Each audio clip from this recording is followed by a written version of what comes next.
एक साहूकार का बेटा जो अपनी जांघ चीरकर 4 बेशकीमती हीरे लाल छिपाए था, वह एक ऐसी नगरी में जा पहुंचा जहां हर शख्स ठगों का ठग था। वह जहां रात बिताने को तैयार हुआ, वहां एक लड़की अपने खूबसूरती के माया जाल में उसे फंसाने के लिए तैयार बैठी थी। वो लड़की कोई साधारण लड़की नहीं, बल्कि अपने शिकार को प्यार के जाल में फंसाकर लूटती और उसे जान से मार डालती। लेकिन साहूकार का लड़का समझ गया कि ये रात उसकी आखिरी हो सकती है। फिर उसने वो कहानी सुनाई जो ठग की बेटी को सोचने पर मजबूर कर दे। अब क्या करेगा साहूकार का बेटा? क्या वो अपनी जान बचा पाएगा या फिर ठग की बेटी का शिकार बनकर हमेशा के लिए लापता हो जाएगा? जानिए इस दिलचस्प कहानी को। एक साहूकार का लड़का कमाकर दिसावर से लौट रहा था। उसके पास 4 हीरे लाल थे। उसने अपनी जांघ चीरकर उसमें छिपा रखे थे।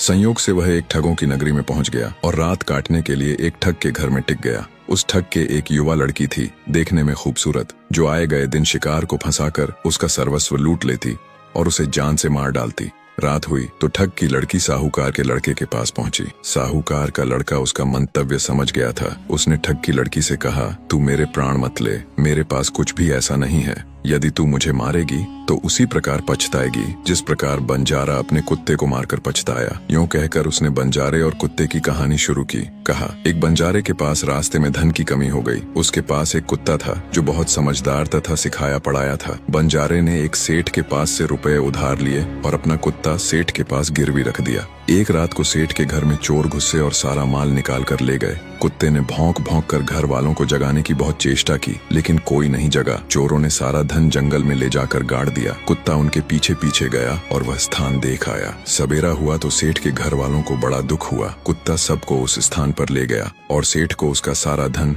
ज्यों का त्यों मिल गया। सेठ कुत्ते पर बहुत प्रसन्न हुआ। उसने बंजारे का सारा ऋण चुकता कर दिया। सेठ ने इस आशय से एक चिट्ठी कुत्ते के गले में बांध दी और उसे बंजारे के पास जाने की छूट दे दी। बंजारा कुत्ते को आता देख बड़ा क्रोधित हुआ। उसने कुत्ते को गोली मार दी। कुत्ता वहीं मर गया। फिर बंजारे ने कुत्ते के गले में बंधी चिट्ठी पढ़ी तो बहुत पछताया, लेकिन फिर क्या हो सकता था। सो हे ठग की बेटी, यदि तू मुझे मारेगी तो फिर उस बंजारे की तरह ही तुझे भी पछताना पड़ेगा। रात्रि का एक पहर बीत गया। ठग की बेटी ने साहूकार के लड़के से कहा कि मुझे अपने पिता का हुक्म है, चाहे जो कुछ भी हो मैं तुम्हें अवश्य मारूंगी। इस पर साहूकार के लड़के ने दूसरी कहानी शुरू की। कहा, एक राजा शिकार का पीछा करता हुआ जंगल में बहुत दूर निकल गया। संगी साथी सब पीछे छूट गए। प्यास के मारे राजा के प्राण निकलने लगे। भटकते भटकते राजा एक ऐसे स्थान पर पहुंचा जहां कई वृक्ष पास ही पास लगे थे। उनके नीचे शीतल छाया थी। राजा वहां ठहर गया। उसने देखा कि एक वृक्ष के ऊपर से बूंद बूंद पानी टपक रहा है। राजा ने अपना चांदी का कटोरा निकाला और पानी के नीचे रख दिया। थोड़ी देर में ही प्याले में 2 घूंट पानी जमा हो गया। राजा ने कंठ गीले करने के लिए ज्यों ही प्याला उठाया, राजा के बाज ने प्याला गिरा दिया। राजा ने फिर उसी स्थान पर प्याले को रख दिया और सुस्ताने लगा। इस बार भी जब राजा ने पानी पीना चाहा तो बाज ने फिर पानी गिरा दिया। राजा को बड़ा गुस्सा आया और उसने बाज को मार डाला। इतने में राजा के सेवक भी वहां आ पहुंचे। राजा ने पेट भरकर पानी पी लिया। फिर उसने अपने नौकरों को आदेश दिया कि इस बात का पता लगाओ कि वृक्ष पर से पानी कहां से आ रहा है। नौकरों ने जाकर देखा कि वृक्ष पर एक बड़ा अजगर मरा पड़ा है और उसी के मुंह का विष बूंद बूंद नीचे टपक रहा है। राजा को सही बात जानकर बाज को मारने का बहुत अफसोस हुआ। वह हाथ मल मल कर पछताने लगा। सो हे ठग की बेटी, यदि तू मुझे मारेगी तो उस राजा की तरह ही पछताएगी। रात के 2 पहर बीत गए थे। ठग की बेटी ने फिर कहा, मैं तो तुम्हें मारूंगी ही, चाहे कुछ भी कर ले। इस पर साहूकार के बेटे ने उसे तीसरी कहानी शुरू की। कहा, एक राजा के पास एक बहुत सुंदर समझदार सुग्गा था। राजा सुग्गे को बहुत चाहता और सुग्गा जो कुछ कह देता राजा उसे ही मान लेता। सुग्गे के मान को देखकर सारे दरबारी सुग्गे से डाह रखते थे और किसी न किसी प्रकार उसका अंत करना चाहते थे। एक बार राजा का यह प्यारा सुग्गा अन्य सुग्गों के साथ एक भोज में गया। वहां उसे एक अमर फल मिला। सुग्गे ने वह फल लाकर राजा को दिया। राजा के दरबारियों को अब मौका मिल गया। उस अमर फल को उन्होंने कूड़े के ढेर में फेंक दिया और उसके स्थान पर एक विष फल लाकर रख दिया। जब राजा ने उस फल को खाने की इच्छा प्रकट की तो दरबारियों ने राजा के कान भरे कि महाराज, ये जानवर न जाने क्या उठा लाया है। इस फल की पहले परीक्षा कर लेनी चाहिए। राजा को दरबारियों की सलाह ठीक लगी और उस फल का एक टुकड़ा एक कुत्ते को डाला गया।